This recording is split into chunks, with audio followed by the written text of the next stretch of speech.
அந்த மாதிரி நம்ம வந்து இங்கேயும் பார்த்தீங்கன்னா நம்ம பேன் எல்லாமே நம்ம நார்மல் செல்ஃபில் ரேக் மேலே வச்சுக்கோம், அடுக்கு மாதிரி வச்சுருப்போம்.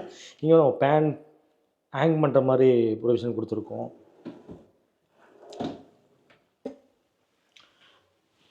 இந்த சைடு ஓவன் வைக்கிறதுக்கு வேண்டிய ஒரு செல்ஃப் கொடுத்துருக்கோம், ஓப்பனில் கொடுத்துருக்கோம். நம்ம இன்பில்ட் ஓவன்னா நம்ம ஃபுல்லாக கம்ப்ளீட்டாக க்ளோஸ் பண்ணலாம்.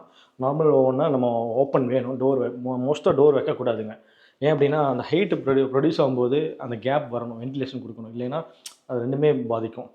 அப்புறம் நம்பர் ஆஃப் பார்த்தீங்கன்னா ஒரு 5 ட்ராலிஸ் கொடுத்துருக்கோம் டேண்டமில். இதில் வந்து மேலே கட்லரி ட்ரே இருக்கும், பிளேட் ஸ்டாண்ட் இருக்குது. அதுக்கப்புறம் பார்த்தீங்கன்னா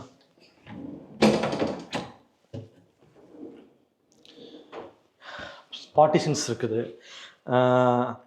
தென் அதுக்கப்புறம் பார்த்தீங்கன்னா இதெல்லாமே ஒயிட் வித்து வயலட் கலரில் ஒரு பிளாக் கலர் ஜீப்ரஃபேஸ் கொடுத்து பண்ணியிருக்கோம். எல்லாமே சாஃப்ட் க்ளோஸ் இன்ச்சஸ் தான், ஓகேங்களா. அப்புறம் ஜிடிபிடி பண்ணியிருக்கோம்.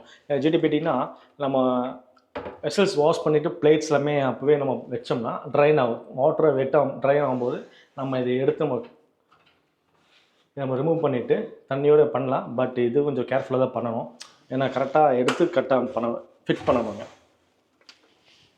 அதுக்கு வேண்டி தான் இந்த மாதிரி தனியாக செப்பரேட்டாக இருந்துச்சுன்னா வெசல்ஸ் வாஷ் பண்ணி அதில் வச்சுட்டு நம்ம தொடச்சிட்டு உள்ளே வைக்கிறது பெஸ்ட்டுங்க. ஏன்னா நம்ம ஜிடிபிடி இருந்தாலும் கரெக்டாக அந்த ஸ்பேஸ் இருந்தால் மட்டும் தான் நம்ம எடுக்கிறக்கோ பண்ணுறதுக்கும் யூஸ் கரெக்டாக பண்ண முடியும். அதுக்கு அந்த ஹைட்டு கரெக்டாக இருக்கணும், ஓகேங்களா. நம்ம ஹைட் வந்து ஜாஸ்தியாக மேலே தூக்கி வச்சிட்டோம்னா நம்ம எடுக்க ரொம்ப சிரமப்படுவோம். சிம்னிக்கு லெஃப்ட் சைடு ரைட் சைடில், ஏன்னா அந்த கம்ப்ளீட்டாக எங்கெங்கே வால் இருக்கும் அதில் கம்ப்ளீட்டாகவே நம்ம வந்து ஃபுல்லாகவே டோர்ஸ் கொடுத்துருக்கோம். மேலே அப்படியே லாஃப்ட்டு, இந்த சிம்னி டக்கு உள்ளே போகிறனால அப்படியே நம்ம கம்ப்ளீட்டாக ஃபுல்லாக க்ளோஸ் பண்ணியிருக்கோம் பாருங்கள்.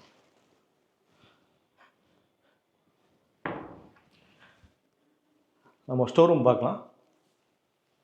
ஸ்டோர் ரூம் பார்த்தீங்கன்னா லாஃப்ட் எல்லாமே ஒயிட்டு,